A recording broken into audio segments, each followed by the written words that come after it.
Hello everyone, आप सभी का दोबारा से बहुत बहुत स्वागत है। और आज जिसके बारे में हम बात करने वाले हैं वो हमें मॉनिटरिंग करने की ज़रूरत है, हमारे लाइफ को हमेशा देखभाल करने की ज़रूरत है। तो HIV जब हमारे इम्यून सिस्टम वीक होते हैं, जब हमारा वायरल लोड बढ़ जाता है या CD4 कम होता है, तो हमें टीबी होने के सबसे ज़्यादा चांसेस होते हैं। ट्यूबरक्लोसिस, कई बार मैंने कमेंट में भी किया है कि आप टीबी का टेस्ट करवाओ। अगर आपको ये 4 लक्षण दिखे तो आप ज़रूर टेस्ट करवाना, है ना। सबसे पहले जानते हैं कि टीबी होता क्या है। टीबी एक माइक्रोबैक्टीरिया है, बैक्टीरिया या माइक्रोबैक्टीरियम है जो टीबी के है ना। ये हमारे फेफड़ों में जा कर के वो बहुत ज़्यादा बैक्टीरिया उत्पन्न करती है और पूरा बॉडी में फैल जाती है। ये होता कैसे है, ये हवा में किसी के छींकने से या गाना जब हम गाते हैं तो उससे भी जो छोटी छोटी सी ये होती है, उससे छिद्र बोलते हैं उसको, उससे निकल करके किसी और को भी हो सकता है। या हमारे घर में किसी को है तो वो फैलने का चांसेस ज़्यादा होता है, या अगल बगल में है तो भी फैलने का चांसेस ज़्यादा होता है। ठीक है, अभी ये जानते हैं कि इसकी सिम्टम्स क्या है। अभी हमने समझ लिया कि टीबी क्या है, माइक्रोबैक्टीरियम है।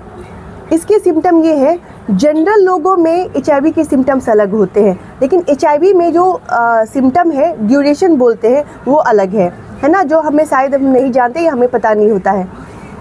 ये ध्यान रखिए, जनरल में क्या होता है कि अगर किसी को 2 हफ्ते से खांसी आ रही है या बलगम आ रहा है तो वो टेस्ट करवाते हैं। लेकिन HIV के कंडीशन में क्या है कि अगर आपको 2 दिन पहले या 3 दिन पहले से अगर आपको बलगम आ रहा है, रात में सोते टाइम पे आपको पसीने आ रहे हैं बहुत ज़्यादा, है ना, दूसरा सिम्टम। तीसरा सिम्टम वेट लॉस हो जाना, है ना। और चौथा है आपका भूख ना लगना। आप एक बार फिर से ध्यान से सुन लीजिए। सबसे पहले है बुखार लगना, रात को पसीना आना, वेट लॉस होना, है ना, और 2-4 दिन पहले से अगर आपको बलगम आ रही है तो वो, है ना। ये 4 सिम्टम है, भूख नहीं लगना, वज़न धीरे धीरे कम हो जाना।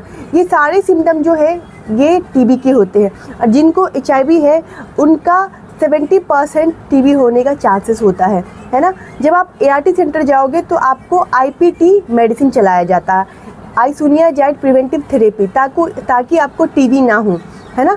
अगर आपको किसी को लग रहा है कि आपको ये सारी सिम्टम्स हो रही है तो आप प्लीज़ टेस्ट करवाओ। HIV में बहुत कॉमन है टीबी होने का। कई बार तो ये सिम्टम्स दिखते हैं, जो सिम्टम्स नहीं दिखते इसको पल्मोनरी टीबी को कहते हैं, जिसके सिम्टम्स दिखते हैं। और जिसके सिम्टम्स नहीं दिखते हैं उसको एक्स्ट्रा पल्मोनरी कहते हैं। वो कैसे होता, जैसे यहाँ पे गिल्ट हो जाना, है ना, गिल्ट हो गया, या घुटने में पेन होता है या गिल्ट हो जाता है ना। तो ये एक्स्ट्रा पल्मोनरी टीबी होती है, जो गांठ बन जाता है कई बार।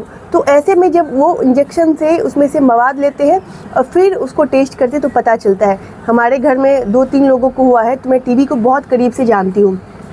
और HIV में ये बहुत कॉमन है टीबी हो जाना। तो आपको जब भी ये सारे सिम्टम्स लगे ना, आप प्लीज़ टेस्ट करवाना, है ना। अगर घर में आपकी कोई भी टीबी से पॉजिटिव है, कोई भी बच्चा है, बड़े हैं, कोई भी है, तो आपको ध्यान रखना है कि मास्क लगा के रखना है, क्योंकि आपकी इम्यून सिस्टम वीक है, आपको सबसे ज़्यादा टीबी होने का चांसेस है। या अगल बगल में किसी को भी है तो अपने आप को प्रोटेक्ट रखना है, हमेशा मास्क पहन के रखना है, मुँह ढक के रखना है कि जब तक उनको टीबी है। दूसरी चीज़ें, अगर उनको मान लेते हैं कि DRTB है, तब भी आपको हो सकता है। अगर कोई पॉजिटिव हो गए हैं तो उनका ट्रीटमेंट क्या है, उनको 6 मंथ तक का ट्रीटमेंट चलता है। रेगुलर मेडिसिन खाना होता है और उसमें भी दवाई नहीं छोड़ना है। पूरे 6 महीने तक एक गोली जो भी डॉक्टर प्रिस्क्राइब करते हैं वो दवाई रेगुलर खाने होते हैं।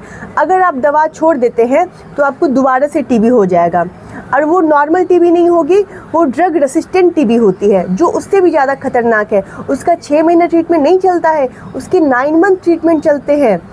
तो ये है drug resistant TB, MDR TB हो जाता है ना।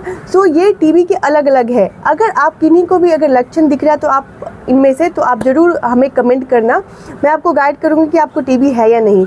तो ये जो HIV के कॉमन अवसरवादी संक्रमण है, जो स्टेज 4 में जाने के बाद होता है, आप अभी से प्रिपेयर रहिए अपने आप को, हमेशा माइंड सेटअप करके रखिए कि कुछ भी लक्षण आ रहा है तो आप डॉक्टर के पास जाओगे, उसका जाँच करवाओगे। ठीक है, तब तक के लिए बाय बाय।